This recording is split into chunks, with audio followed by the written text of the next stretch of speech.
Ready to go?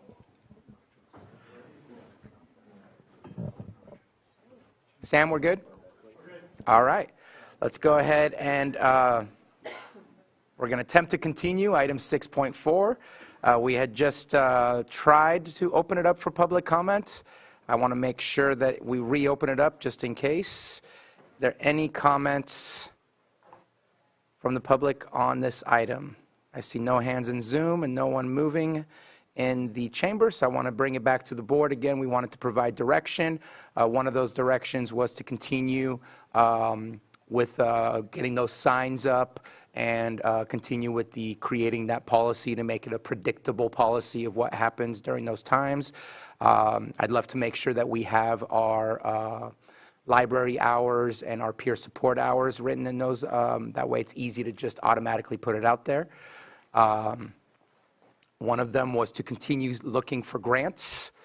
And I believe what I heard, and I want to make sure there's consensus for this, was to come back to review what kind of costs are we looking at to enhancing those types of services, and maybe bringing that back to us during our final budget to see what does that additional cost look like, and is that something that we can implement, or is that something that we can't implement? What do you guys think?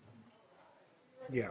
Okay, so there's consensus to bring all of that back. And just as an aside, I had a chance to speak with Pastor Shannon just after and before we broke for lunch, and she did confirm that our steps are the same as hers for when they open the community, so that's great. They don't have anything for warming centers, but for the cooling centers, it is the same. And I agree with some of what my colleagues mentioned, which is once we have that predictable environment, the likelihood of more people utilizing these systems is probably going to increase. The numbers will probably still be smaller than what we believe the impact actually is, but I think it's a needed and necessary service to ensure that people are in a safe place, especially the vulnerable. Exactly. So with that, let's go ahead and close this item. Thank you very much for your presentation and the discussion that ensued from it. Thank you.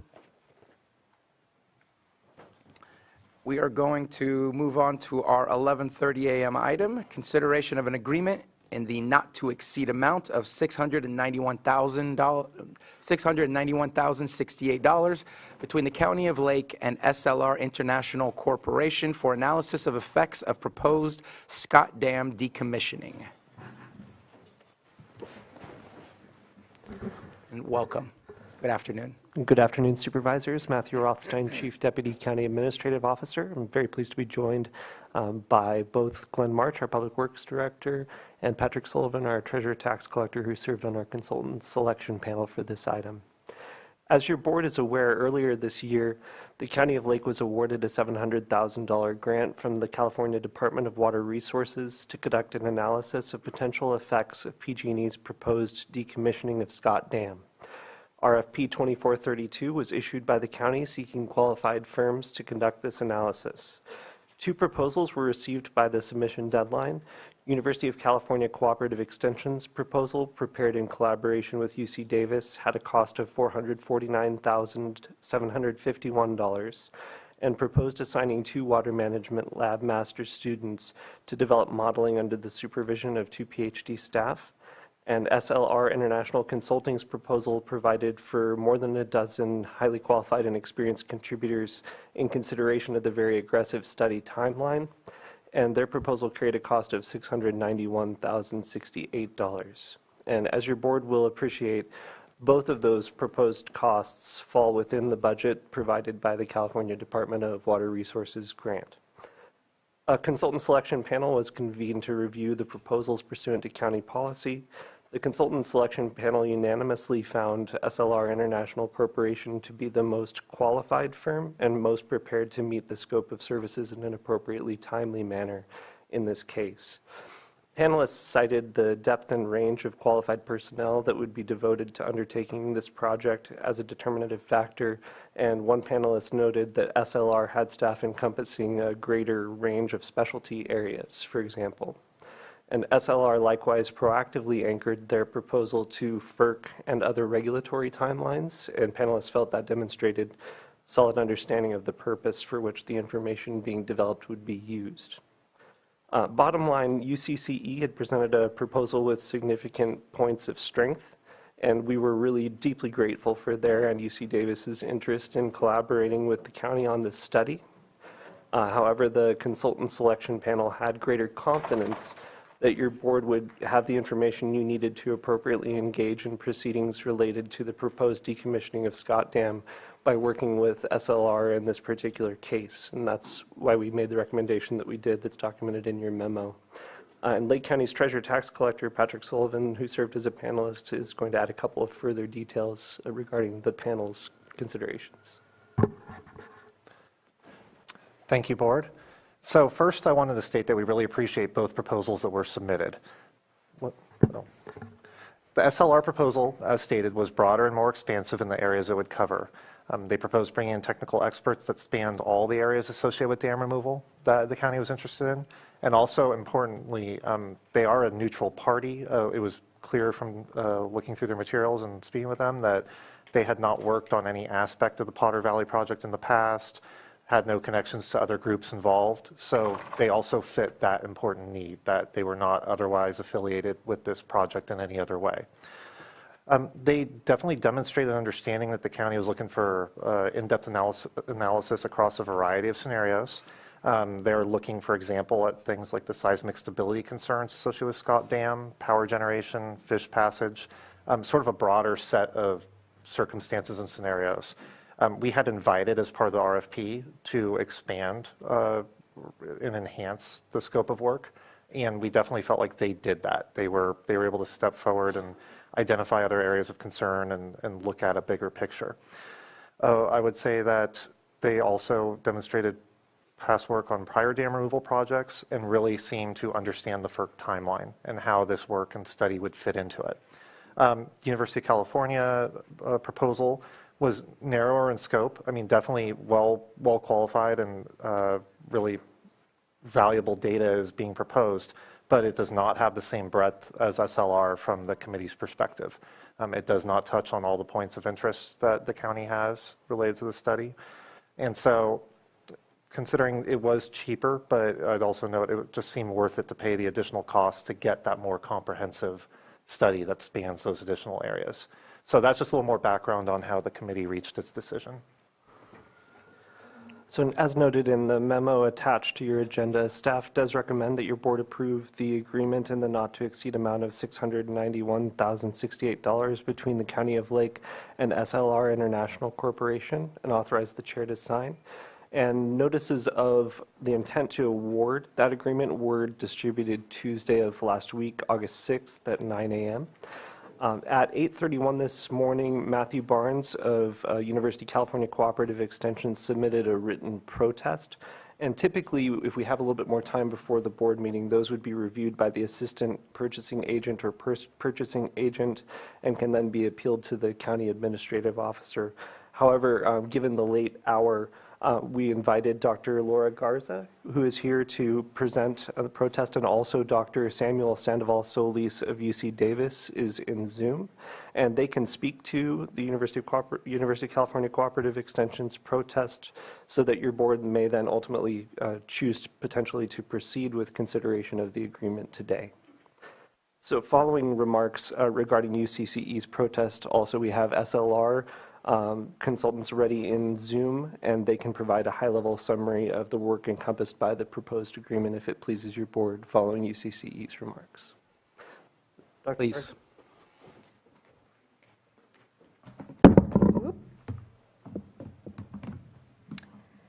Good afternoon. My name is Laura Garza. I am the Area Water Quality, Quantity, and Climate Change Advisor for the University of California Cooperative Extensions, proudly serving Lake County.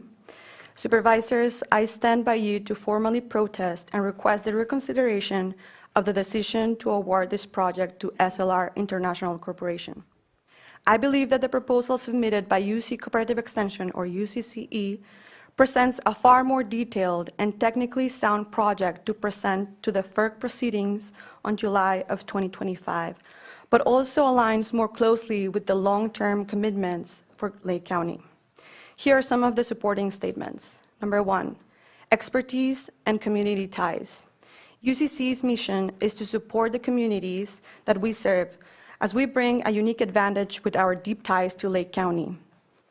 and the extensive work of world-class researchers and scientific investigators of the University of California. UCC's proposal is designed not just as a one-time project, but as a foundation for ongoing research and support for Lake County's environmental and social future. Number 2, proposal quality and integrity. The quality of the UCC proposal surpasses the SLR proposal in terms of scientific depth, technical rigor, and overall value. A critical issue with SLR proposal is its only 5-page work plan, which is only a table of tasks that lacks objectives, data sources, references, or mention of any previous research and models that have been already done in the area. SLR approach is fragmented and traditional, offering only reports and inventories as deliverables. Importantly, several of these inventories and some of the models that they propose have already been completed in previous studies for Lake Pillsbury or Scott Dam. In addition, the SLR proposal contains numerous grammatical errors and repurposed content from other projects without customization to Lake County specific needs. This lack of depth is particularly alarming given the almost 700,000 valuation of their proposal.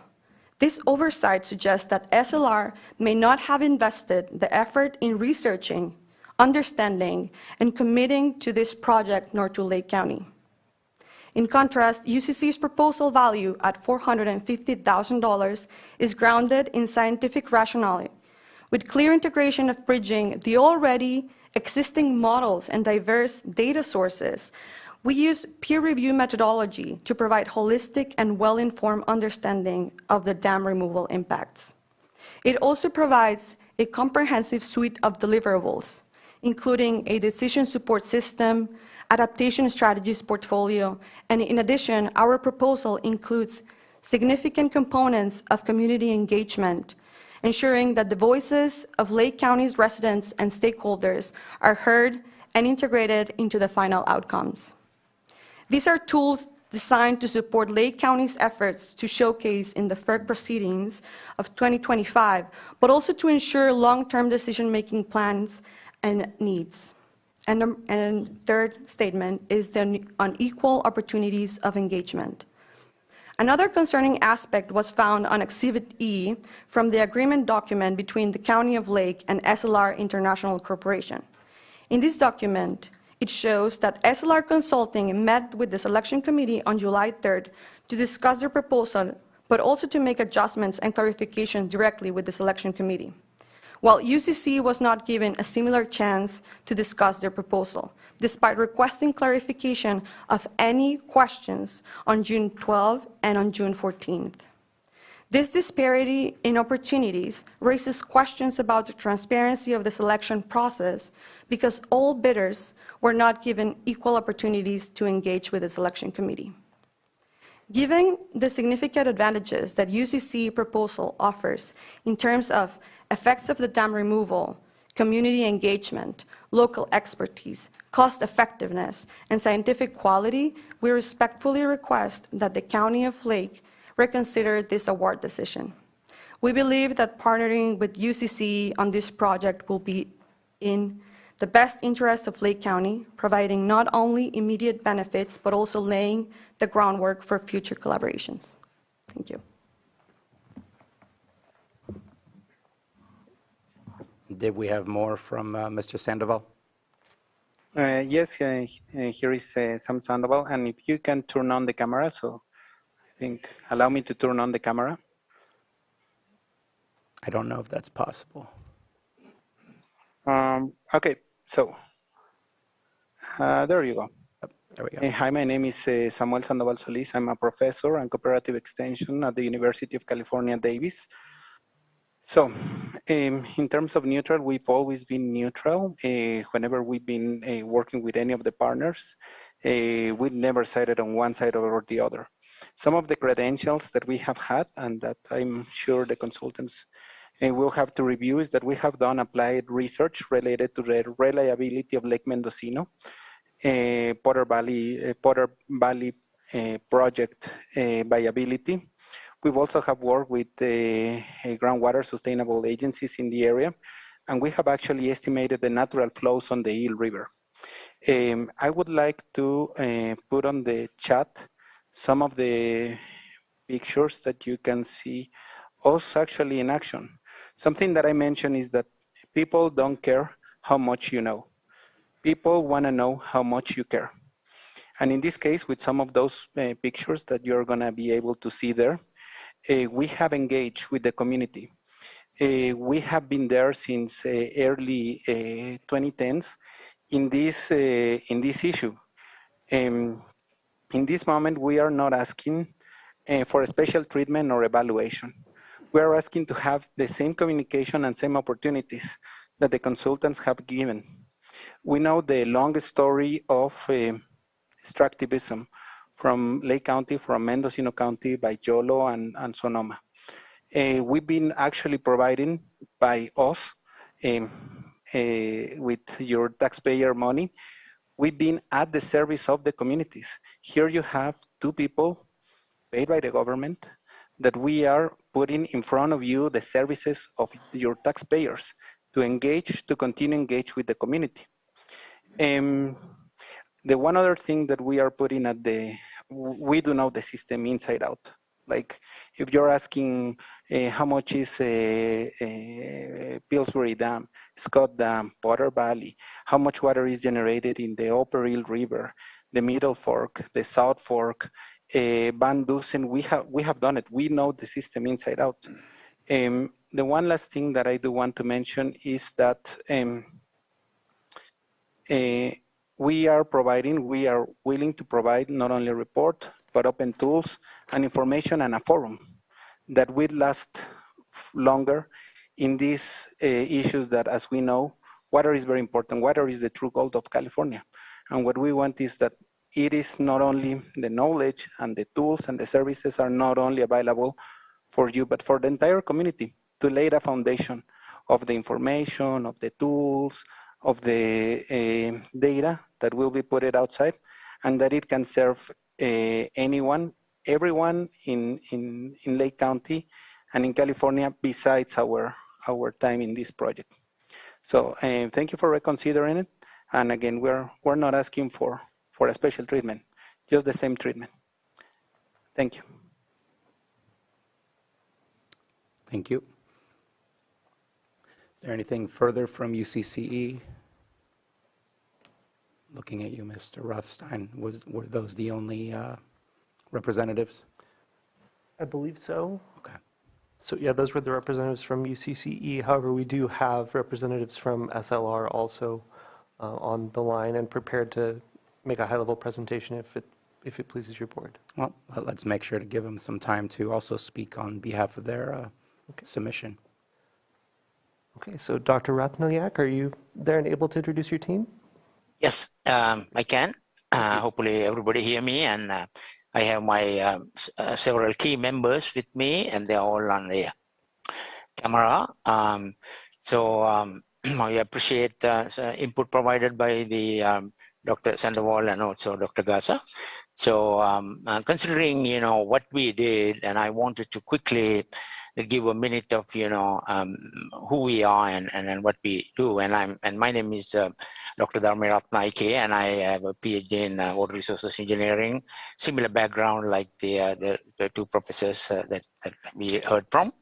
And I've done these type of projects in California and all over the United States for over 30 years now. So what we did was we really spent the time to understand the county's need based on the RFP and other documents that are provided. As Matthew mentioned, we were not associated with the work that are going on with the Lake Pillsbury and the commission, but we are pretty well diverse group of people understand the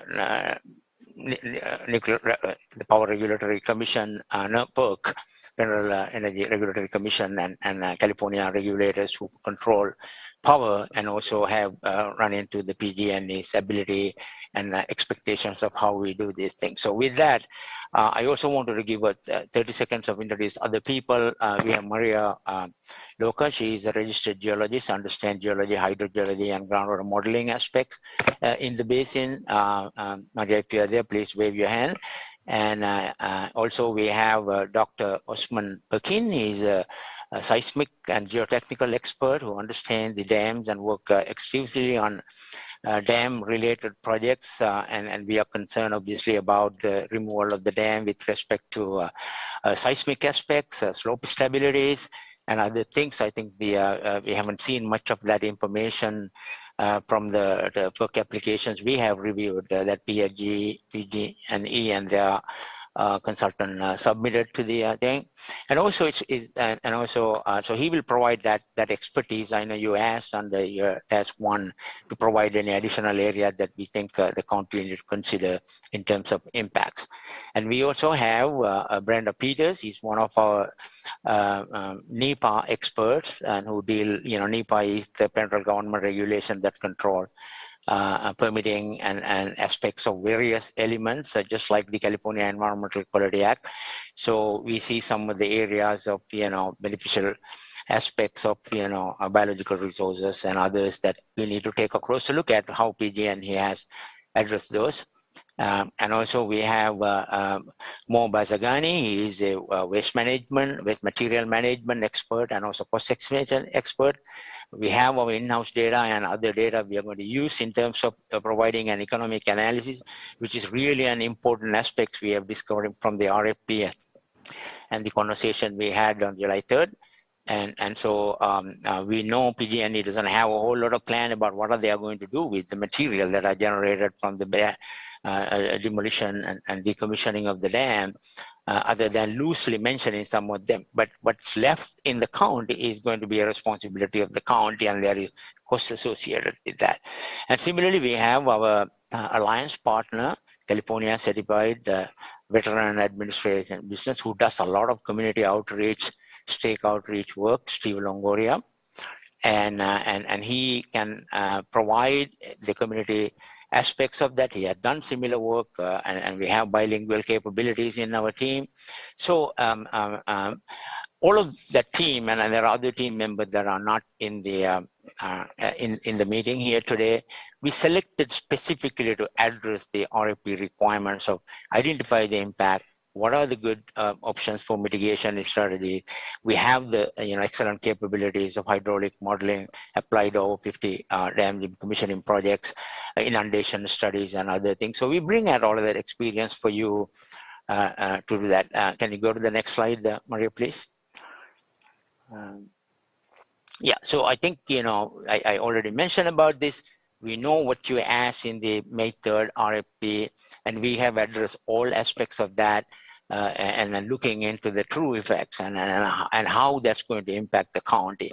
And also we know Lake Pillsbury has been a very vital part for the county, and also we want to document what PG&E has done so far in the application to convince the PERC and the community, this is an appropriate action that they should take without, considering maybe the all impacts of this. We'll spend and rather than reinventing the wheel, we'll see what they have done, and we'll document that to define the issues. And if the data gaps are fine, we found the data gaps, we will actually collaboratively work with the county to create an approach, how to approach, and we do have all the modeling capabilities that we needed to address those. And similarly, we know you're losing revenue from various aspects, agriculture and the, so we will look at, very closely look at, what are those revenue impacts, and we'll come up with, based on our impact analysis, what are the additional impact that we needed to give you an idea what the loss of value, what the additional costs involved, both in terms of agricultural, your recreational areas, as well as wildlife. I know the salmon run is a concern that has raised a variety of times on this, and also the 600,000 Californians, the water resources, drinking water resources, as well as for firefighting. So we're going to look at all of them as you requested us to do, in the RFP. Next slide, please. Yeah, so I think I already mentioned about, who we are. We are a well-recognized worldwide firm with more than 475 people and more than 60 people in California here. So we have the local resources and we bring that experience from the removal design experience, also providing studies for the owner and the impacted communities, how that being analyzed and economic impact divided. And also it's important for you to recognize we have 3 small businesses. We know you get funding from the state, and we have included them, including Anchor Technologies, that Steve Longoria is with us today, and 2 others, small micro business who brings water resources expertise, Dabra Incorporated, and a NEPA expert, also California small business. And go to the next slide, please. Yeah, so we really wanted to, understand the, what are the PG&E's plan, and we have reviewed already part of that, but I think we need to get to more detail and access through the city's, website, the PG&E website, that will do a quick, evaluation to certainly, understand that and capitalize on that existing database, including other reports and other things, even the UC extension just mentioned. And then we want to focus on economics and loss of resources, and also the community understanding of what that means to them. So we collaboratively work with and reach out and document those things to really focus on those areas. And then we also know we need to comply with the grant requirement that you have already agreed, and which is becoming a part of contract requirements. Next slide, please. Yeah. So as you had noted in the request for proposal, that we will address all these items. I don't need to go into the detail, and we have told them in a tabular form, how do we approach them on these primary task areas, some sub-task areas, how to collect the data, how to identify the data gaps, and then document and evaluate what the real impacts are for the county of Lake. And then we have, as I mentioned, capabilities in modeling, GIS analysis, evaluating of bathymetric data. And then we have developed a variety of adaptation strategies that might include, no action and partial action, maybe not full dam removal or full dam removal. All of them, because it's important for you to understand, what are those ramifications are and what are the responsibilities of the county that you want to take. And then we did mention about the additional aspects. We need to look at the groundwater flows and the geotechnical considerations of soil stability and seismic aspect, because I know PG&E doesn't want to spend the money on retrofitting either the fish ladder or the seismic upgrade that are necessary. They would rather take the course of removing the dam without potentially not looking at all these impacts. Next slide, please. Yeah, so we have, we reviewed the PERC's desire, and PG&E has really driven the train already. And then we are in the last run here to get, and I'm glad that, PERC is giving the county 6 extra months to really give the comment. So we wanted to make sure we jump on, start to review information, and we give, on behalf of the county, the PERC, the real analysis of what's missing and what's not missing in a short period of time. And then we will create a memorandum of findings, within a matter of, a couple of months, because that way you can submit your comment to the PERC, before the November timeframe. And then obviously we also have an aggressive schedule to get you what you need from evaluating the strategy, looking at what are the best, cost ramifications are, and then deliver a report by about, end of April 2025, which is as a large firm that we have done these things, we can deliver those without, really any issues, because we have the resources and capability to meet with you collaboratively. Next slide, please. Yeah, so as I mentioned, I only show a half of the organization chart. We have identified a lot of resources that we have locally and also regionally to accommodate to the needs and the schedule we have proposed. And we fully expect, we have worked with our partners, small business, and they will support us meeting with that. And the next slide, please. And with that, we are available, or my team is available to answer any other particular questions. We have, you have Honorable Board of Supervisors and the other members. Thank you very much. Thank you very much, Mr. Rothstein. Anything further from you and your team?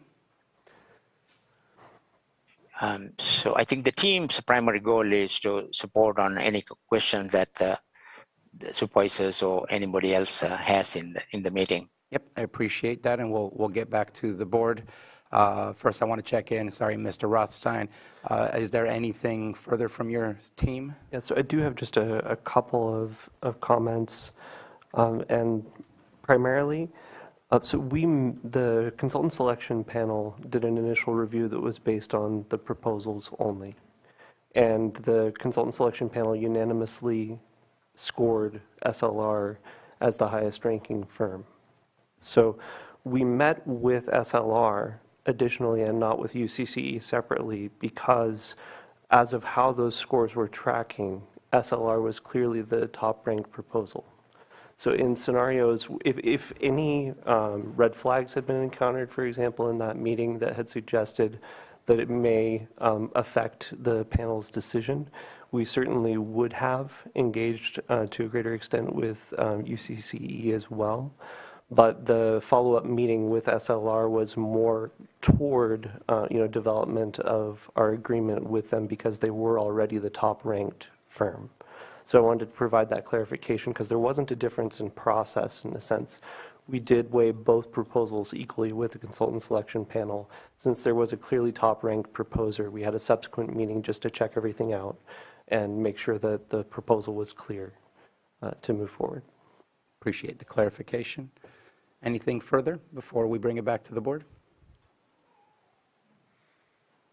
From here, I just do have a comment. Can I? Yeah, go for it. Please be brief. Yep. So just to mention that we do have expertise in the economic analysis. The consultants will figure out that a lot of the economics related with both of the counties, they will have to look at the cooperative extension reports. So that will happen, and we actually work with those. I think also related to that, the appearances, if it was on the process of biting a recognition that can be adjusted, it should have been given the opportunity, both of us. And perhaps the last question will be if there is an SLR person in the room, because that can show the commitment of SLR to the community. And to me, that's something that I just want to mention. If it is all this important for the community, for the people there, I think short travel from the members in California there, they just need to, if they are closing a contract with the community. Thank you. Thank you for your comments. I'll bring it back to the board. Any comments or questions regarding this item? We're being asked to provide feedback on the appeal, whether we're asking staff to go back and review the appeal and provide a response, or if we want to give a response directly today and direct staff as to what that response will be. Just want to open that up for discussion. With what you just said, are we on a time constraint, or do we have time for that? And I would look at Mr. Rothstein. I have an idea of what the response is, but I want to make sure it's the correct response. Yeah. So No. The question is to staff. yeah. So we're still within the time frame of the protest procedure for staff to provide a written response. However, we felt it was important to give your board the opportunity to understand the content of the protest today and still provide the chance for you to move forward with the agreement as recommended if that is the will of your board collectively. Does that answer your question? Yeah, because if we can allow them to answer, then and we can make a decision next week, I'm fine with that. But if it's time crunching, So if I can speak, just the timeline pressure, the primary timeline pressure is the need to get started with the work of the study to provide input in the FERC and other regulatory processes.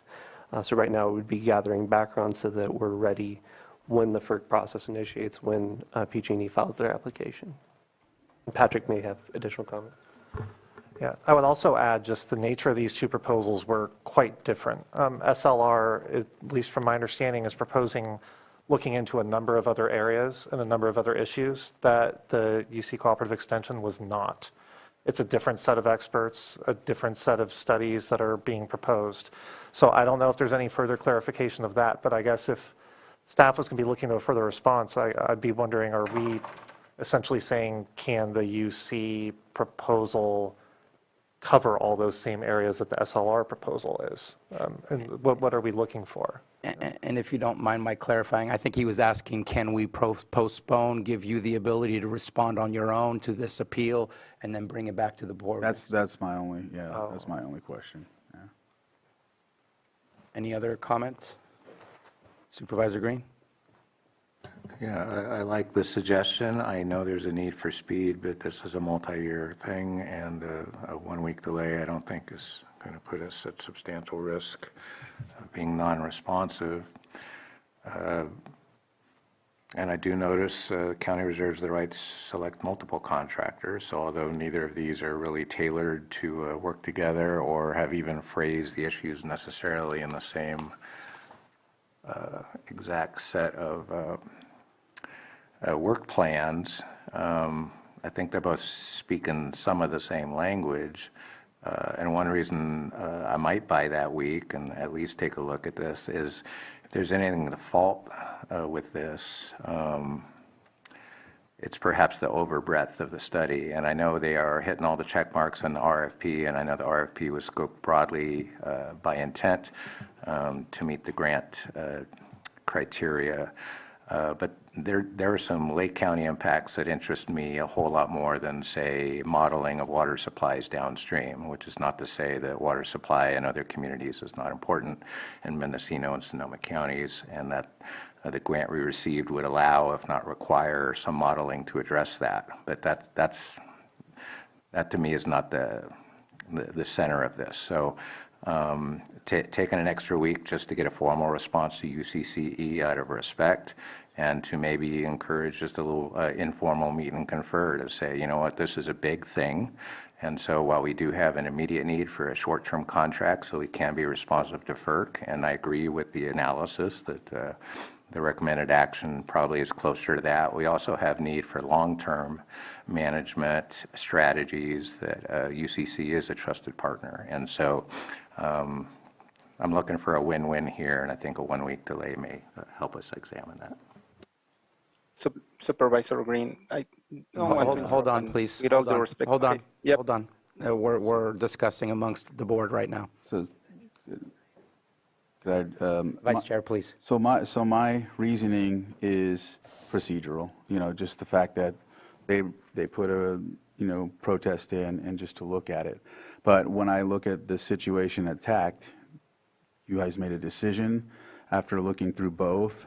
The biggest thing for me is we have been telling FERC, PG&E, Russian River Water Forum, two-basin solution that we do not, we are not in agreement with a lot of the studies that they bring to us because it's often biased, and we don't, and I don't feel comfortable giving that impression here. Obviously, UCCE is under our auspices in some instances, and it could be viewed and disregarded because of that optic, if that makes sense. So for me, I mean, I would rather have not only the optic of the fact that they stated that they would be unbiased, but also just to go into it with a clean mindset. But my comment about the week is mainly because of what's been submitted, and I just that's what that was about. But I wanted to state that's the biggest thing for me, is that these other groups that we've been dealing with that are pro decommissioning always come with a bias and none of our information or our outlook as well. because of that doesn't mean we have to do something biased, if that makes sense. I'm feeling like we still need to, take the higher road and have a group that's unbiased. Again, my statement about the week is procedural. Right. Any further comments? I'm in agreement with the last comments that was just made by the vice chair. And it's not a bias, it's a perceived bias that we are making sure. And I know that we had some good conversations with Water Resources in order to get these grants. And while maybe those words specifically were not used, there was definitely some hesitation to providing us the grant in creating a situation of biased information that would be utilized. And so I want to make sure that that perception is not there. I want to trust our staff members, our directors who took their time to review these RFPs and come to a decision which was unanimous. I want to respect that. The timeline is critical to me. I know a week doesn't seem like a lot, but I think we're behind. The submission of the plan is slated for January of 2025. We're looking at potentially sometime in mid-2025, if not potentially later, because this contract does go all the way out to December, to finish and finalize this research. I really appreciate UCCE and what you do, and it's not about going for the lowest dollar. It's ensuring that we get what we are looking for the outcome of this situation we're dealing with at Scotts Dam. Yes, we have a certain special connection with UCCE. It's not the same connection as we would have with Public Works, but we still do manage the budget. We still do make decisions that are related to UCCE, and that could create a perception that we are in conjunction in what we are doing.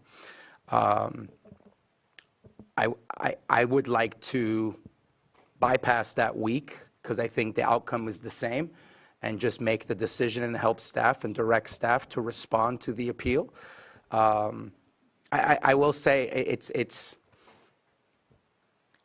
I'll watch my words, but having a 11th hour protest coming at 8:30 in the morning does not lead to the outcomes of what this contract is meant to do, which is to get the data and start moving forward so that we can get in front of FERC before they make a final decision.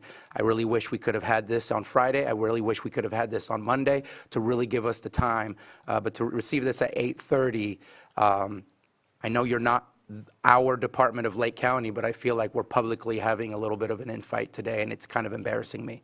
And so it's not something I'm very comfortable with what's happening today. I really wish we would have received this in time so we could have had a more private conversation to discuss these things. But I would like to bypass the week, move forward, and approve the agreement today. Mr. Carter?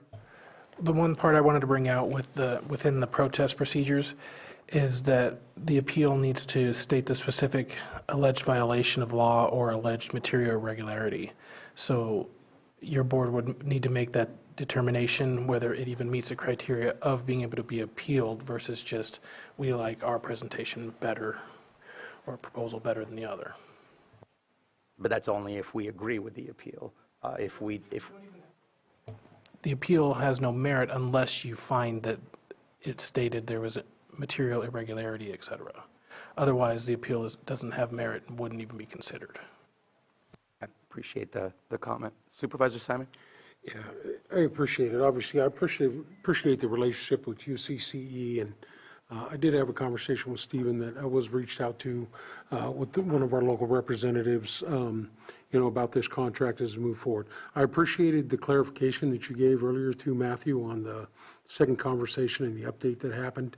I'm willing to move forward today. I would have went with another week too if that was a majority of the board, just to get the response out and things like that. What I want to do is have the discussion on how important it is. And yeah, it might look like a little bit of infighting or you may feel uncomfortable with it, but I do like if there's something that's going on in a partner or something, having an opportunity to speak up and give that opportunity. So I think that's really important. Yeah, it's not always easy what we do here, and this is a huge, huge long-term project for us. So I am prepared to move forward today. I think we'll continue to build the relationship with UCCE. This SLR group that we'll be voting on today, I think this is the first project we've done with them, right? I haven't seen anything like this come through. So bottom line is, if you're going to get the project, you better do the project correctly. Or, you know, at least while I'm here the last time here in Lake County. But, you know, those opportunities that are given, I think as we move forward, and some of maybe the deficiencies that UCCE had brought up, we'll make sure that we focus on and work through there. So I'm always looking at county council as conversations are happening and also, you know, with explanations or something like that. But, you know, I think the procedural concerns I had were answered today, Matthew, when you talked about which one was the leader and how the conversation happened as it moved forward. So, but I also want to acknowledge I do appreciate people being in the room. I know we have one individual from UCCE who's online, but we do have, it's Dr. Garza, am I right, here in the building, which is really important because it's great to do studies on paper. We always deal with it, all of our projects. A road might look good on paper, but when they build it, they've got to come back every year to fix it. It doesn't look good. So engineers and scientists sometimes look at stuff good on paper, but it doesn't practically work. So I clearly hear the concerns from UCCE, but I just wanted to address all that. But I am prepared to move forward if someone's going to make a motion today. Thank you. Vice Chair? Yeah, you mentioned something, Supervisor Simon, that I wanted to highlight. No offense to Patrick and Matthew, but I brag on the fact that we have Glenn March here, who is an engineer. So the fact that he made this determination, I don't want to, second guess that either. So I just wanted to highlight that. I do appreciate the time you put into it and the expertise that you have to be able to identify. So, yeah. So I see no pens up, and it's come to my attention that I did not open it up for the public at this moment in time. I opened it up for the those that submitted proposals. Before I open up public comment, I do want to go back to Mr. Rothstein. So I just want to say out of fairness to SLR, they did ask about whether they needed to be here in person or not. And we did not anticipate that we were going to be receiving a protest at that time. And their team are in disparate locations, and I had said I thought it would be appropriate for them to contribute via Zoom and that was common practice. So I wanted to make sure that that information was out there so it wouldn't be interpreted as SLR having a lack of commitment. They did ask. Thank you very much. Yeah. All right, let's open up public comment. We have Frank Lynch.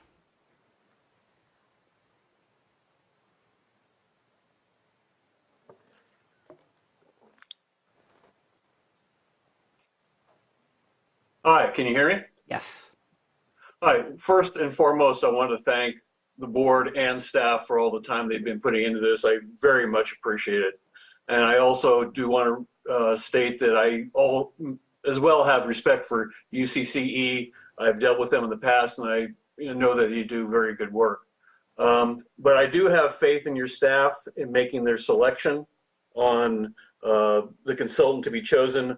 My concern is, one, that there is a limited time frame to get something out, to get the background done and be prepared to respond to PG&E's filing with FERC, and that the FERC response be timely. But I'm hoping that whatever consultant is chosen, whatever set of data you choose, that you're setting yourself up to be best advantaged in the long term beyond the term of this just response to PG&E's filing. And that this is going to go on for quite a long time, and we really need to focus on remediation and mitigation that has become necessary should the dam be removed. And again, I thank you very much for your time and your effort regarding this project. Thank you. Thank you, and thank you also for your citizen advocacy on the side of Lake Pillsbury Alliance. Next is Betsy Kahn.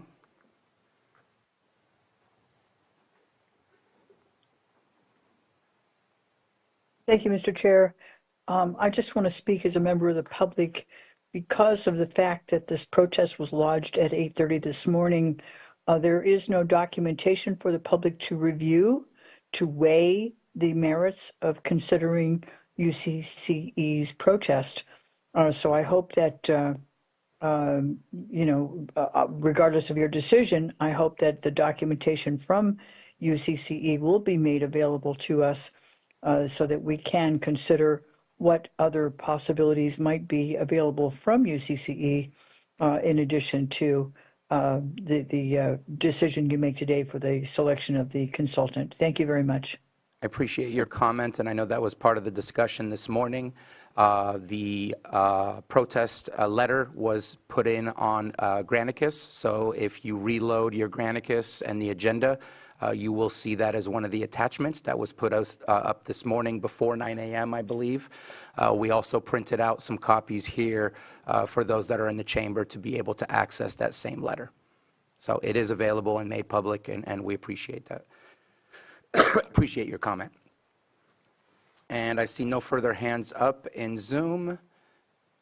I see no one moving in the chamber, and so I will go ahead and bring it back to the board. Can I just go one last time?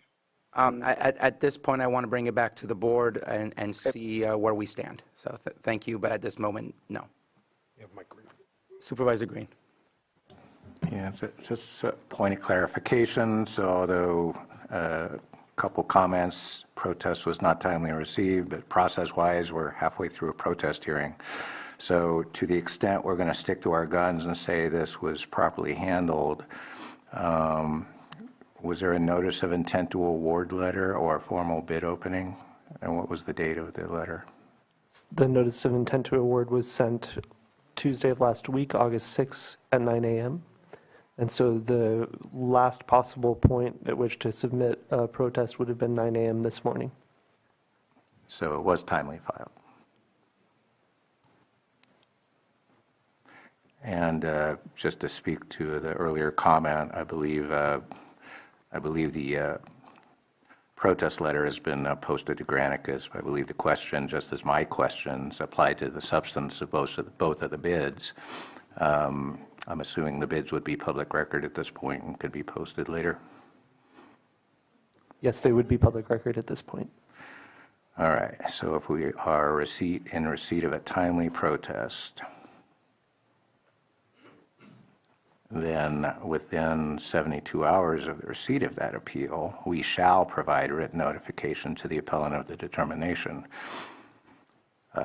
And I guess today's agenda item may serve as a de facto written notification, but if we are going to stick to our guns and follow the protest procedure that was described in the RFP, County Council, can we act today? All right, the short answer to that would be yes. Under Section 2-46.3, the 72-hour period refers to the purchasing agent or assistant purchasing agent sending that written notification to the appellant of its determination. Of course, that determination ideally would be contingent on what, because it involves the same item, the same matter, it would be contingent on what your board's decision is in relation to the award of the contract to the proposed contractors. So procedurally, that's where we are now. I'm looking at 7.3. So within 72 hours of receipt of the appeal this morning, purchasing agent or assistant purchasing agent shall provide written notification of the appellant of the determination, and after that determination, it shall be final, except the purchasing agent's decision may also then be appealed to the CAO in writing within 48 hours from receipt of the determination that they have not had the opportunity to receive yet. So under 7.3, and even though we've already talked it through, and there's slim chance this would get approved if we're delayed, if we're going to stick to our guns on the propriety of our protest procedure, then we should do all of it, top to bottom. Well, in this particular case, Officer Carter might provide some clarification on this, but my understanding is the purchasing agent is the same, has the same role as the county administrative officer's office. In this case, as it relates to this bid that was put out, it was administration that put this out to bid. So if procedurally the board were to utilize the 72-hour period along with the 48 hours, it actually would be submitted or fall under the same reviewing entity or reviewing department, which would be administration. So again, and in either case, even under that scenario, that is also contingent on what your board what your board's decision would be as to the awarding of the bid. It's a bit of an overlap, understand that, primarily because this protest document was submitted the same day as this agenda item is presented to your board for award. Mr. Carter, do you have anything to add? Well, I will say one way or another, there will be a letter coming from me as the purchasing agent to the UCCE, and that will be colored by what your board says today, and that will be within the 72 hours, and even if it was appealed to the CAO, we're going to go with what the board said in the first place. So there would be no going back, changing minds, any of that. Bringing it back to the board.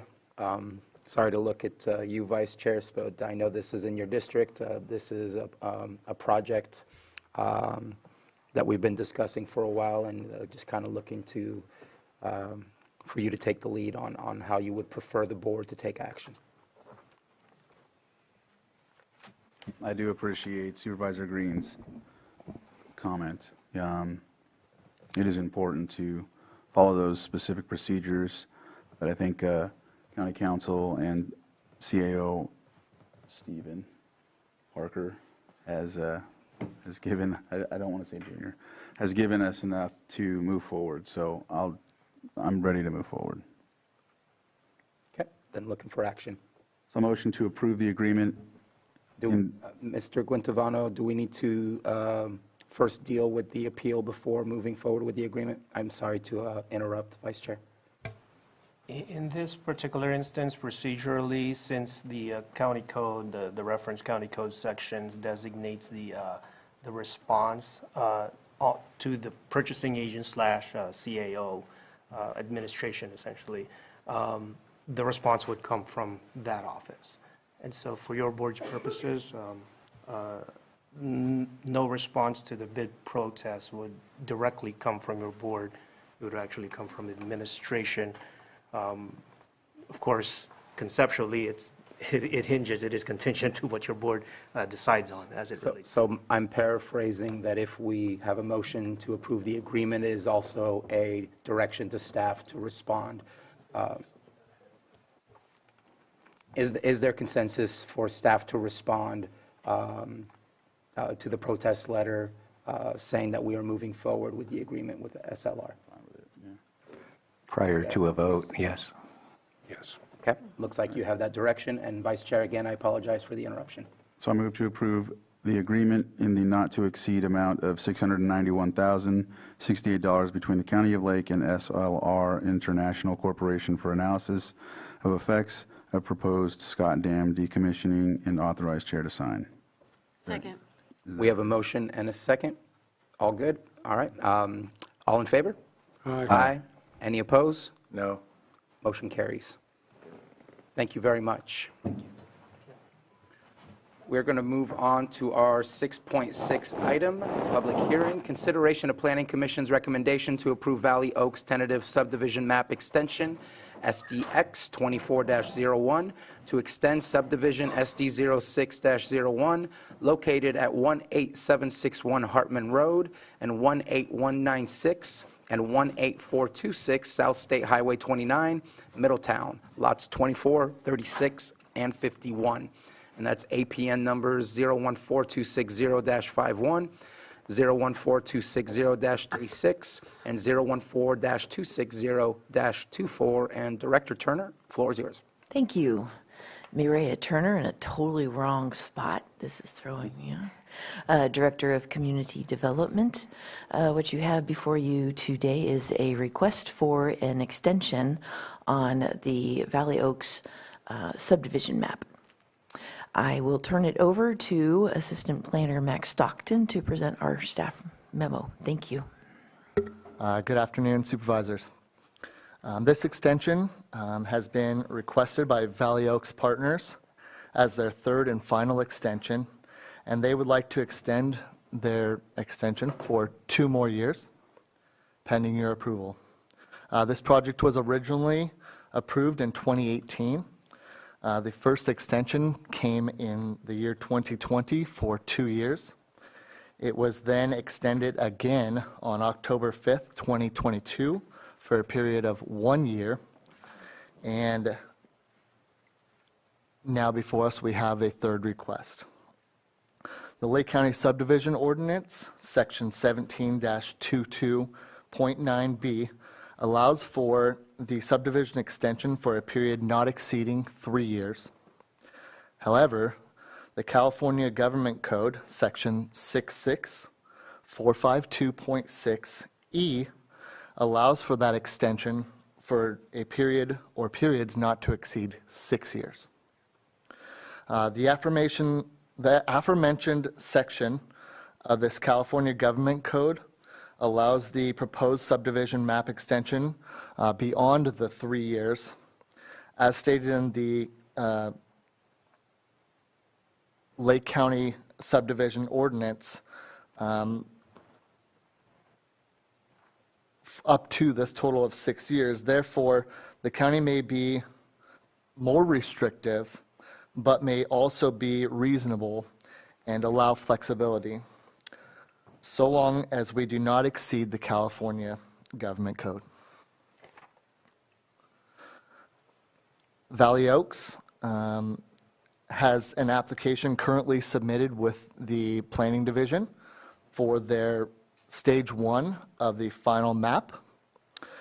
Yet, the Lake County Code Section 17-10.2 requires that this extension be approved by you, the board, before proceeding. Planning Commission recommended on June 27th, 2024, that you, the Board of Supervisors, do approve this extension. Therefore, staff would like to recommend that the Board of Supervisors approve this third and final extension of subdivision map SD 0601 for a period of 2 years with the findings found in the staff report. Thank you. If I could also add, the Valley Oaks developers have been working diligently on satisfying their conditions of approval. We do not anticipate that the full 2 years will be necessary. In fact, we are just finalizing our staff review, our department review, to make sure that all the required conditions of approval have been met prior to scheduling approval of the final map before this board. Thank you very much for your presentation. Any comments, questions? No. Okay. I do want to ask one question. I'm totally accepting and willing to move forward, but in the way that the subdivision regulation code does read, it does limit it to 3 years. Specifically, I know we can't be more loose than what the state offers, but we can be more restrictive, but I don't see anything here that says outside of the state law that would say that, but it would be really nice if we could change the code so that it matches the state code. I think it would make it a whole lot easier for everybody to see what are the true limitations, unless we really want it to be 3 years, which at this point we're not saying we want it to be 3 years. So that's just something I wanted to bring up, just because it's a little confusing to have 2 separate things and not anything that says unless you follow state law, and it does not say that. Duly noted. So that's my only comment. I'm not looking for consensus. You do what you want with that comment. And let's open it up for public comment.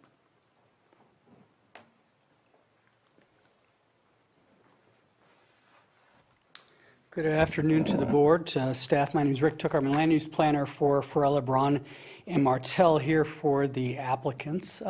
You all know Fletcher Thornton, who's here in the audience on Zoom, is the applicant, and owner of the property, Keith Gappison and Rick Sovereign. I appreciate the staff report. This represents, as Max noted, the third request for an extension. The context is kind of important. I know the Planning Commission was a little bit interested in this in June, expressing some frustration that projects can go slowly. And they can go slowly because of staff. I've spent 35 years as planning staff director, and projects can go slowly. They can go slowly but also because of the developer. So not pointing fingers. The first extension, if you recall, looking back, was after approval of the subdivision map in 2018. There's about a 2-year process of getting the first subplan of development for the grocery outlet together, so getting that bundled, getting that to the Planning Commission. There was an appeal, some time to go to the board, ultimately unanimously approved. But you can see kind of what happens in that process. When a subdivision map is approved and it has a 2-year initial time period by which the map would otherwise expire, well, that was all eaten up, of course, in the first development process. The second and third ones, the second being in 2022, this third one proposed to you today, which were for 1 and now 2 years successively, 3 total. They can be a little frustrating, I think, on the development side because we've been locked in process. That's essentially the bottom line. A perfect example is this application for the 2-year extension was filed before the expiration in January. Here we are in August. We're essentially chewing up with process stuff to get things on the agenda. There's staffing issues, whatever the questions may be. But on strictly this, the application for the third extension, we're in August, we're already chewing up 1/3 of the total number of months that are allowable in the Subdivision Map Act. So again, not pointing fingers, it's just frustrating because we want to get moving.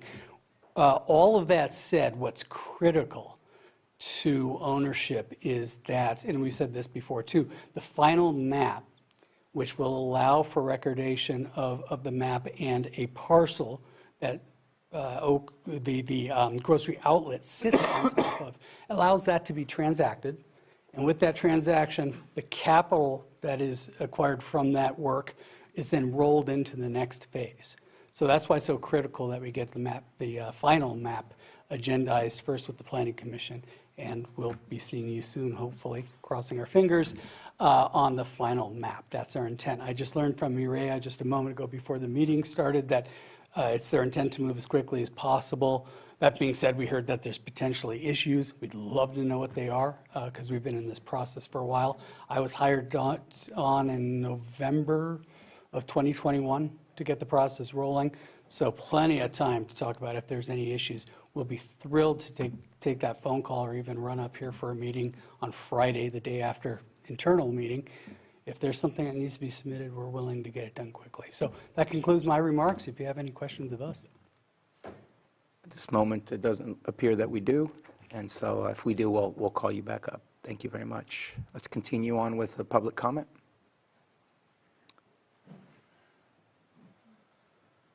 I do see Betsy Kahn as her hand up, but I feel like it's a lingering hand from the prior item. If you wish to speak on this, you can come on or lower your hand. Thank you. So let's go ahead and bring it back to the board. Supervisor Green. Super quick process question. I think I know the answer. So we had an application for the third extension timely filed before the expiration of the second extension. Yes. Thank you. Yes, sir. Okay. If there's nothing further, looking for the action. Mr. Chair, I move that the County of Lake Board of Supervisors approve a third and final extension of subdivision SD 06-01 for a period of 2 years to expire January 25th, 2026, with the findings listed in the staff report dated August 13th, 2024. Second. We have a motion and a second. All in favor? Aye. Aye. Any opposed? Motion carries. All right. Just real quick for housekeeping, item 7.2 has been taken off. We will be moving that to another agenda. I don't have an exact date, but we will not be taking up item 7.2. So we are going to move on to 5 minutes. and I am being requested to take a break. Let's go ahead and take a 10-minute break. We'll come back at 2:20, and we will take up item 7.3. 7.2 is going. Thank you. Thank you. You know, the one I told you.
All right, welcome back.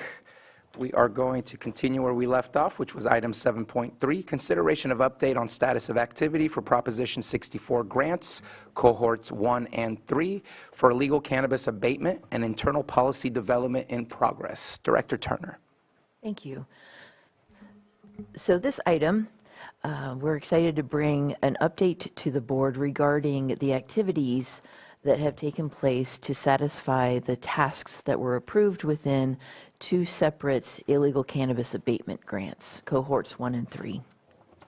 Additionally, I'll turn that over to our Deputy Administrator, Shannon Walker-Smith, for that update, since she's really good with the numbers.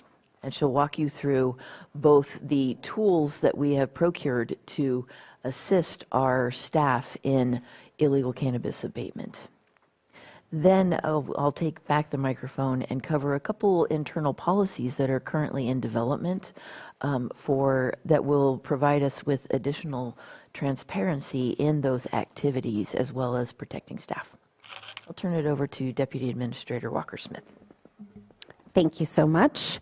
So you have in front of you a handout I prepared that outlines the funding and the results of that funding that have taken place since 2020.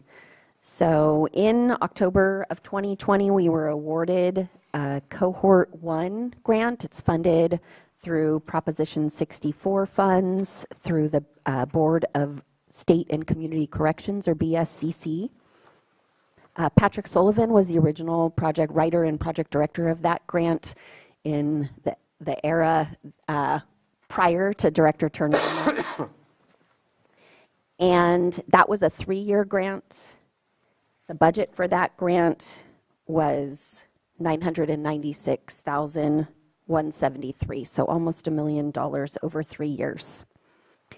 That grant is a two-parter, so some of the money comes in to CDD to do the illegal cannabis enforcement, as Director Turner alluded to. The other part of the grant is a subcontract for education services and case management services that are being provided through Healthy Start at the Lake County Office of Education through their Family WRAP program, which they do a similar program with probation. So you can see the two goals and objectives that were approved in the Cohort 1 grant, and then following that on the first page is an outline of both the proposed budget, that's the budget that was submitted with the grant application, and the modified budget that we requested when I came on board to replace Patrick as project director. Then on page 2, because we have wrapped up that Cohort 1 grant, you have our complete grant term expenditures for that project from grant years 1920 through 23-24. About half of the money went out to LCOE for the WRAP services, and the remainder was spent on cannabis code enforcement. In the very beginning of that grant, one officer was planned, and then there was a lot of time where there were no staff on the grant. In January of 22, we finally replaced the first officer that came onto the project, and so there were about 10 months where it was being run by one officer, and then in that modification, a second officer was requested, and we staffed that position in October of 22. That was the first time the project was fully staffed. And then in addition to that, funds were used to procure satellite imagery through a product called Planet Labs. And in addition to that, our Acela licenses were paid for. That was the database that we continue to use, but we're very close to a transition over to a new software. In addition to that, we bought desktop computers, cell phones, satellite phones, cameras, thermal imaging camera, laptops, a setup for mobile printing, body cameras, drones, and a few other tools. In addition, our cell service for those 2 officers and vehicle mileage was paid for out of grant funds. A Ford Escape was purchased out of Cohort 1 funds. We hired an outside evaluator to help us finalize our local evaluation report at the end of Cohort 1. That evaluator stays on board now for Cohort 3 and continues to help us look at and verify data. And officers also attended training through KCO, which is the professional development organization for code enforcement officers. And then the last expense under Cohort 1 was the required audit, which was recently completed and submitted. So of the $996,000 we were awarded, we were able to pull down $944,000 of that based on approved expenses. Accomplishments during that time is on the top of page 3. As I mentioned, we purchased satellite imagery software, a vehicle, the mobile installation of printers, and drones were one of the last purchases under Cohort 3. Cohort 1, it was intended for us to start the drone program with Cohort 3 funds, but we had some additional funds, and our funder allowed us to do kind of a pre-purchase on those drones. 2,686 cannabis code enforcement activities were completed during that 3 years, including 736 illegal sites were identified, and 24,605 plants, that should say plants, were eradicated. There were 860 violations that were identified, and 509 inspections of the 736 sites, and then 28,000 plants identified, and of course it was the 24,000 of the 28 that were eradicated. And then resolution of complaints in the community, so the 736 sites that were identified came out of 197 complaints, and then of course our own department work. And of those 197 complaints, 185 cases were opened and closed out of the 197. So that was the end of the Cohort 1 grant. And then the Cohort 1 and Cohort 3 grants overlapped by a little bit. The way they offer these in rounds are not exact from beginning to end. So we were awarded the Cohort 3 grant in May of 23 for 5 years, which would equal a closeout period of April 30th, 2028. But we couldn't overlap services between the 2 grants since they were for the same, basically the same activities. So we held off spending Cohort 3 money until we had wrapped up Cohort 1. And so we started Cohort 3 in October of 23. The goals and objectives that were approved for Cohort 3 are roughly equivalent to a little bit of languaging there, but pretty much the same as the goals and objectives of the Cohort 1 grants.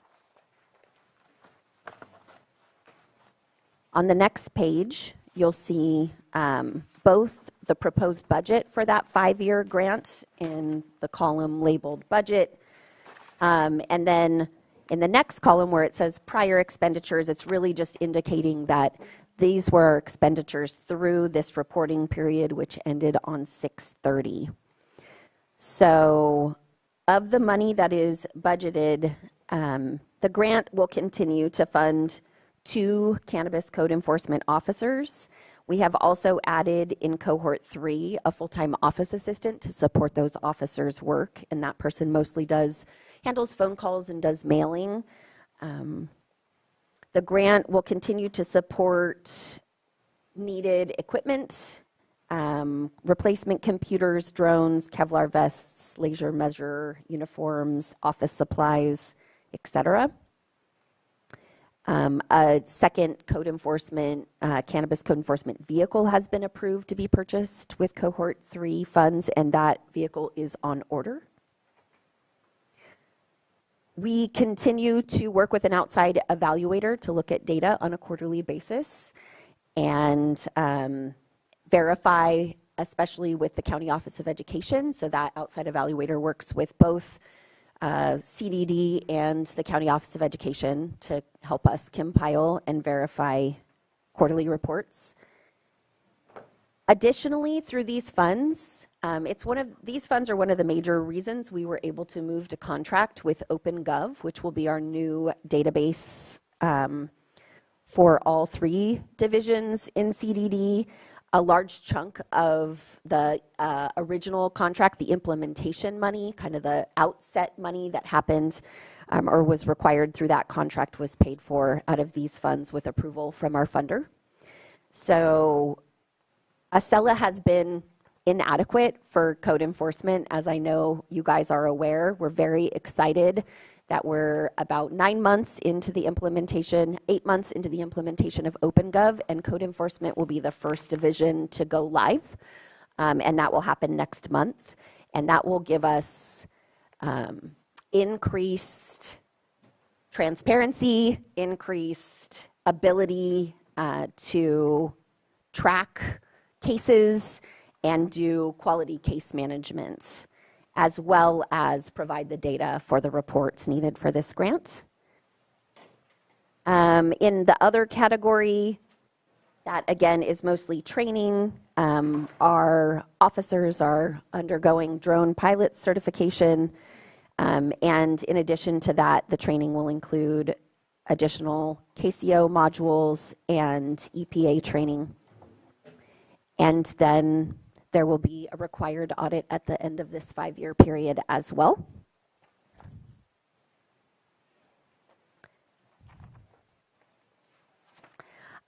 I don't have it in here because it's not a product funded through this grant necessarily, but we also have a contract for Data Ticket.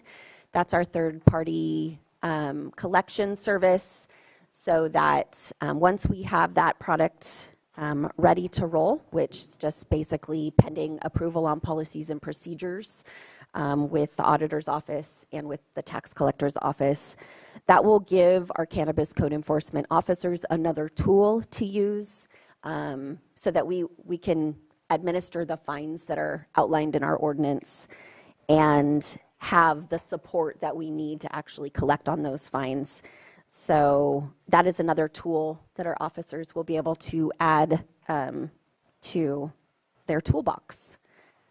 Also not in this handout, and I just wanted to mention that we have received 2 new code enforcement grants. They're not related to cannabis, but the whole code enforcement picture and the resources that we have available, I'd be happy to come back next month and report back about these 2 new grants we have. One is for illegal dumping sites that we've identified over a couple of years but have been under-resourced to address. We now have funding to address some of those. And then we just got a pre-award letter from HCD for a CDBG grant that will create a 2-person mitigation team focus on substandard housing and hazardous vegetation. And so those additional resources just add to the pot of code enforcement resources, but they're not specific to cannabis. And that concludes my report. Thank you very much. I believe you were going to take the mic back and finish off the presentation. Okay. Perhaps I should have led with just a refresher about the mission and the vision of the Community Development Department. Our vision is to provide exceptional public service through 3 priorities. One is staff recruitment and retention. The second is staff professional development. And the third is fiscal sustainability for both the planning and the code enforcement divisions. If I had led with that, you would have a number of the points that Shannon had covered would have resonated as consistent with that vision. One thing I'd like to add, on the table, you'll see improve the number of permitted operations in compliance with codes and regulations. And it says unknown, tracked by another department. However, there was activity in the planning division as we accessed the satellite imagery from Planet to be able to view the cannabis cultivation permits who had done the opt-out program. We were able to view real-time satellite imagery of a lot of these very remote locations to verify that there was no outdoor cultivation taking place at that time, saving our team a number of hours, and also then using that time saved to then have on-site visits for the ones that required on-site. So that did, in effect, help to improve the number of permitted operations and compliance merely by enabling our staff to confirm and verify this compliance, which has improved over the years. And I think last year was the first time that we were able to cover all of our cannabis permits with our annual site monitoring visitations. And we are continuing to do so this year as well. The last part of today's presentation is to discuss a couple of policies that are currently in development within community development. One is the drone policy. As I totally forgot your title. As Shannon discussed earlier, we weren't planning on getting the drones until the cohort 3, but we're able to get them a little earlier. So that has worked out great in that our code enforcement staff has just jumped right into that drone training. However, what is lacking is the drone policy, because part of providing exemplary public service is a transparency for the public so that we all have the same understanding of the rules and how we operate. So that drone policy has been in progress with our department staff and county council. One of the reasons why we're really focusing and getting it right is that a lot of the drone policies have been designed for law enforcement officers, which have certain protections that are not provided for code enforcement. And so county council has been doing a lot of due diligence work to make sure that those gaps in protections for staff are going to be included in that policy.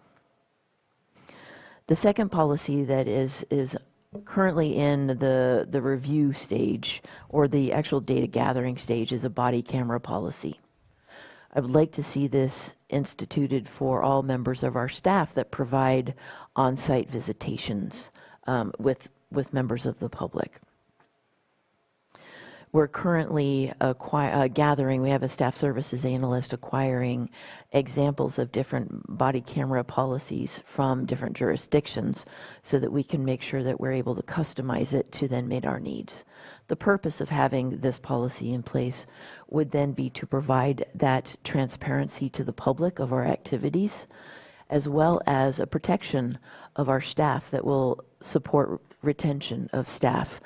Every so often, it happens that we end up getting complaints that have no merit. Having a body camera policy with actual recorded data could help to support our response to such complaints. Both of these policies will be brought to the board for your consideration as soon as they are ready to be brought to you. That concludes our presentation, and we welcome any questions you might have. Thank you very much for the presentation.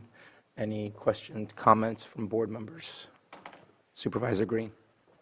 Yeah, thank you for the transparency shout out. In that light, would love to see this brief report posted with the agenda if possible, and if there's consensus. On the third page, I don't have page numbers, it looks like third page to me, near the top, there's a table about project accomplishments. The third line item, compliance monitoring inspections of permitted cannabis operations, raised my eyebrows because in the unknown permits issued and 800 plus active violations. So can you speak briefly to the amount of work being generated in our permitted industry, and if there's violations being noted, are they attached to the permitted operation? Are they attached to other types of code violations not related to the commercial cannabis permit? So that line item confused me. Thank you. That does look like an alarming number. So in providing all of these on-site visitations, last year, our planning staff would go with our code enforcement staff as a team. We're not doing that the same way this year. But they go with an actual checklist of all the items that we need to make sure are within compliance. Typically, we'll find minimal things that are not in compliance, but are easily fixed, like, hey, that shed doesn't have a permit, something like that. How the number of what are considered high severity violations were very few in these, and so I'll defer to our code enforcement manager, Marcus Beltramo, if he has anything else to add. But these active violations are not at the level of high severity violations. That number would be about 5. Well, I appreciate that, but some sense of character, 800 plus is still a chunk of change. Violations, especially if they ended up getting cited or notices to abate or something like that. So, and refresh my memory, the total number of permits we have in the cannabis space is what, 120, 140? We're about 140 now. Okay, so, if you're getting a 6-pack or a dozen, baker's dozen of violations for each and every... Also, this is over a 3-year period. Okay, all right, thank you. Anyway, any clarification on that would be helpful. Mr. Beltramo? Marcus Beltramo, Code Enforcement Manager, County of Lake. I also like to add that a lot of those violations are corrected almost immediately. So with any notice that we issue, there's a correction period. A lot of things are corrected almost instantaneously or within the next couple of days. So they are minimal violations. And even if we were to impose fines or abatement orders, we wouldn't get to that point because the issues have already been corrected. Next time we present an update, we will have a number of violations corrected within the period. So just to put it in a little better context. Any other comments or questions? So I did have a couple of questions, and again, thank you for the presentation. Some of these policies that you're working on are policies that our Sheriff's Department obviously already have. The difference would be sworn officers, where our code enforcement are not sworn officers, therefore are handled differently. Does that mean that the tool is also less, I don't want to say less useful, but less, provides less of a bolstering of the code enforcement toolkit to get the job accomplished because of the fact that it's going to have to be a different policy than what our law enforcement policy is? Are you speaking specifically to the drone policy? So whether it's the drone policy or the body cam. So yes, Under Sheriff Bingham did provide us with the policy that the Sheriff's Office has. Because we're not looking at sworn officers, that's why we're looking at other jurisdictions to see if others have similar adapted body camera policies that will be more customized to our current needs in community development. Okay, because not so I'm not so worried or impatient about the drone thing. That'll come when it comes. I think that one's a difficult dealing with the legalities of the Fourth Amendment and so on. But the body cam, I really feel is an important aspect to create accountability and transparency. What kind of timeline are you looking at before bringing us the policy? Because it appears to me, based on what you've provided here, that you've already purchased body cams. No. At least that's what I read here. Oh. Services and supplies, and yes, it talks about the drones, cameras, and then body cams, but I don't know how many that is. We have 2. Which fits for the 2 code enforcement officers that this would cover. Mm-hmm. And so right now we just have body cams that are just sitting there waiting to be utilized. Just kind of wondering if you have a timeline of when you might be bringing us that policy. Because I think, in my opinion, of course I'm not speaking for the board, that's an important one that I would like to see before us much sooner than later. Okay. So far, we're still in the gathering examples from other jurisdictions. After that, we'll go into reviewing and seeing what we can glean from the different policies. So I'm just sort of thinking out loud. We then start conferring with county council to get something that they would consider viable, and then bring that to you for consideration. So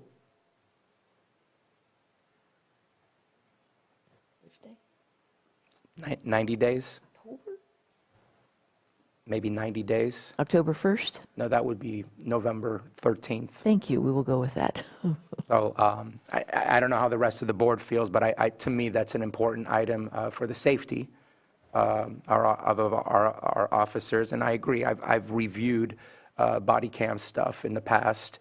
I will say the majority of the time, the complaint does not seem to show. But it creates that accountability, it creates that transparency, and I think it's important, especially as we're sending people out literally in the middle of nowhere. Kind of looking to see if that's a consensus from the board to try and get that back, if possible, within 90 days. Well, whatever, I mean, I don't want to rush your timeline too, so you're doing a lot. I want it done right. October, November, most of the cultivation is done, so the sense of urgency is not going to be there to me. So sooner the better. I think you'll have a consensus for that, but I don't want to lock them into a 90 or 120-day thing. Let's see what the good code enforcement of officers of California are doing on that subject, and learn from that experience and bring it back when it's fully baked, to use that cannabis reference. Yeah, I'm in agreement with bringing it back when it's ready. It's a complicated process to get going. I know the sheriff department does have body cams and other things, but sooner than later needs to be the conversation, because I agree with Supervisor Green of, we got about 8 more weeks and then we're off into the next season. I know we have indoor, we have other stuff in the county too, so, but I think the major push right now for the industry is over and about the next 8 weeks, out there. So anyway, that's my thoughts. So hopefully we can see something before the end of the year for sure. But I hate to put a timeline on you when we're trying to draft 2 different types of things. The drone stuff I think is a little more complicated. Those are my thoughts, as soon as you can. So you have consensus that we'd like to see it back when it's ready. Absolutely. And that's... If it's not ready for you by November 1st, I can give you another update at that time if you would like. But we will endeavor to have it done as soon as possible. That sounds good to me. Great. Thank you. The other thing, I was under the impression that we were ready, set to go with data ticket. Is this a specific to violations of cannabis that you need to figure out the details, or are there still some hurdles to overcome in order to get data ticket up and running? Both with OpenGov credit card processing and with data ticket and the way that revenue would come in, the tax collector and auditor's office have been very specific that they would like to review policies and procedures for our department in the way that we're going to handle those revenue streams before authorizing us to begin using the products. So as you also may know, we've been down an accountant, and so there has been some delay in the department on getting our policies and procedures drafted. We're very close to having a draft ready to go to both of those departments for their review. Okay. And just for clarification, it was mentioned here that there was 24,000 plants eradicated, 509 inspections, 736 sites identified. None of those received fines, or did they receive fines through a separate avenue of providing fines? We have not administered fines. Okay. Those are the questions that I have. I'd love to see those fines starting. I think that just gives a little less incentive to start doing the exact same thing that we just spent hours and hours and hours working on to try and dissuade them from doing so. So hopefully we can resolve the last bit of the issue so that we can really start putting out those fines. But those were my questions. I think the body cams are truly important. I appreciate the fact that we're continuing to receive this Prop 64 grant funding. I know when I reviewed the video from, I think it was 2020, when we first did this, there was a kind of an approval to get a report from LCOE on what it is that they are doing with the wraparound services programs that we are giving money to, and if and when they are ready, I think I would like to see that. There was already a consensus from the board at that point in time, and we have not received that report. Okay. Because it is a large chunk of the amount that we receive from the grant. We will work with LCOE to get that on it soon. When they're ready. When they're ready. So that's all that I have. Vice Chair Crandall. So data ticket isn't up in general, or are we just speaking? Because I thought I heard from the beginning that it was just what you were talking about was germane to cannabis. And then when you brought it up, it sounded like you said all of it's not being used yet. Correct. We are not. We have not yet begun utilizing the data ticket service. We are in contract with them, and as soon as we are ready on our end to administer those fines, they'll be ready to start collection on the fines. It's the internal policies and procedures with the other departments that are currently holding us up. Did they give you a timeline at all, or?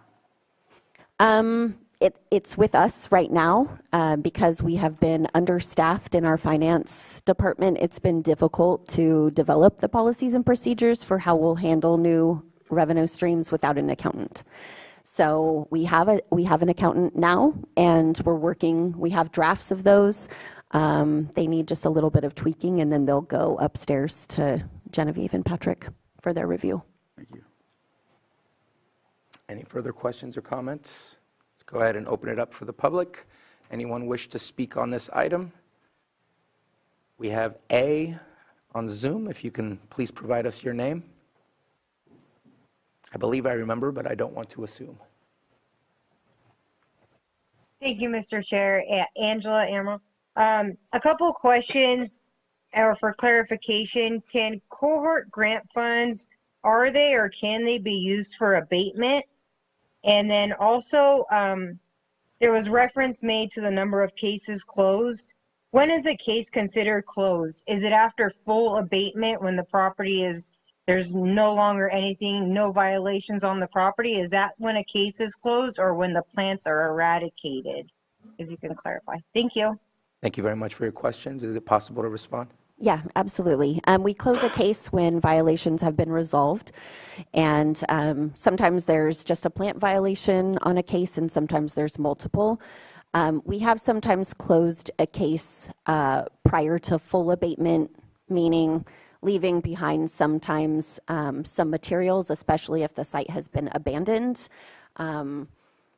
So in terms of full abatement, I would say 80% of the time it's full abatement. Occasionally there are cases in which some items, not plants, but some items could be left behind. And could you remind me of the first question again? Cohort grant funds for abatement? Oh, can the grant funds be utilized for abatement? Yes, they can. Okay, thank you very much for your answers to that. I see no further hands up and no one in the room moving here, so I'll bring it back to the board. Any last comments or questions? I do appreciate the presentation. Thank you for the work that you're doing, and looking forward to the policy for the body cams when you're ready. Thank you. Thank you very much. And if I didn't miss anything, I believe our weekly calendar is our last item to discuss. And who wants to get started on that?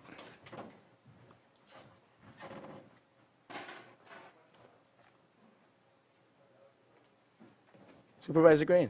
Sure, I'll go. Zoom in this evening for Clear Lake Integrated Science Symposium volunteer assignments. I hope to be helping out on Thursday and Friday as needed, and the Zoom this afternoon will help clarify those needs. Got to go back to the glasses. Wednesday, hope to stop by Big Valley Advisory Council for some feedback on a possible project in their jurisdiction. Thursday, I do see IFT and EMCC. I may be committed up in Robinson, but if you need backup for that particular meeting, we'll cover that in your schedule. And I'm jumping to next week, but just a quick shout out on next Wednesday, the 21st, there is a drop-in workshop at Clear Lake State Park for those that want to give feedback on their proposed general plan update, and that'll be an open house format from 5 to 7 p.m. at the Visitor Center at Clear Lake State Park. That's it. Thank you very much. Supervisor Simon? Yep. Finish up today's meeting. That's about it for today. Football season is here, so it's every day now till hopefully December, at least November. But anyway, and all the fall sports have started. It's great to see the kids out there doing everything they need to do. So, and that's all the fall sports. APC LTA meeting in Lakeport here tomorrow morning, I think. At least that's what, is it in Lakeport or in Clear Lake? I thought it was Lower Lake.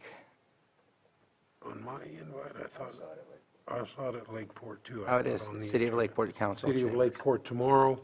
So we'll be there with you, Supervisor Sabatier. And then Thursday, don't have anything at this point. County side, I will be attending a tribal CPUC hearing that's going on in the county. And then Friday have Stephen Carter. At this point, no? The other CAOs back or what? No. We're gonna be on our own. Susan Oh, will be that's out. right. You're out of town. You're on vacation. Yeah, that's right. But if you would like to meet Chief Deputy Matt Rothstein. Oh, Matthew, no, go ahead. Enjoy it. I'll enjoy that Friday morning too. See if I can get something else scheduled. Ben was just asking me something, so I'll tell him I'm available Friday morning too. Nice. Other than that, we have Monday, we have the RRA, and then back here on Tuesday, the 20th. Thank you very much. Supervisor Pyska? Tomorrow, I have a meeting with Director Bore, and then I have the BVAC in the evening, and then Thursday, I will be at the symposium, and then I have the Cabaret Council in the evening. Friday, I'm going to go to Sacramento for the quarterly PG&E meeting with RCRC and CSAC. And Saturday is opening day for Clear Lake Youth Soccer League. It's very exciting. So I will be there all day, and then Monday I have my meeting with CAO Parker, and RRA is, where is it this time? Do you remember? I'm sorry. Let me look. I'm talking. I can't remember who volunteered. I think it was. I can't remember either. Russ? Was it Russ?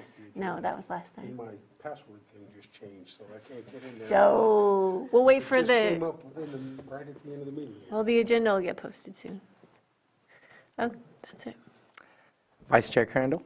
So Clear Lake Integrated Science Symposium, and then I know for the 15th, I know that there's an evening event, but I think I'm going to have to go to Tango Mike instead Thursday evening, and then of course Friday I will go to the symposium and more than likely go to the movie, and then back here on Monday with this whatever meeting I have to Whoever it is. Yeah, and then back here on Tuesday.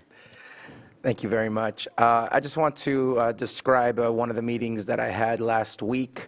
As you all remember, back in June, I think it was, NASA Earth Science Division had put out a map, satellite imagery of Clear Lake.